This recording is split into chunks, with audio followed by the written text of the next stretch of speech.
20 లక్షలు అంటే చాలా పెద్ద అమౌంట్ సార్. ఇంతగా ఆలోచిస్తున్నావు, నీకు డబ్బు సమస్య ఉందా?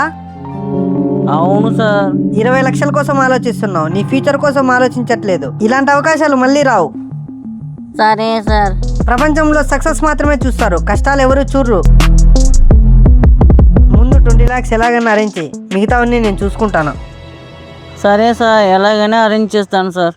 దేవుడా, ఎలాగైనా మంచి జరగాలని చూడు. ఒరే, 20 లక్షకైనా మనం ఫారిన్ వెళ్తామురా. ఒరే, ఇంకా నువ్వు ఆ పిచ్చి మానలేదా? నేను అన్ని మాట్లాడాను. నెలకి 5 లక్షలు జీవితానంట, వీసా కూడా వాళ్ళే చూసుకోవాలంట. ట్రాప్ అని ఆల్రెడీ చెప్పా కదా, నీకు చెప్తే అర్థం కావట్లేదా?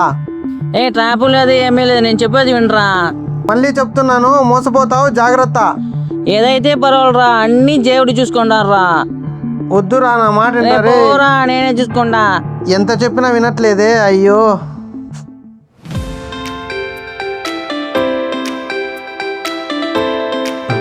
సార్, మీ దయ వల్లే మా తమ్ముడు ఫారెన్లో సెటిల్ అయ్యాడు సార్. Thank you sir.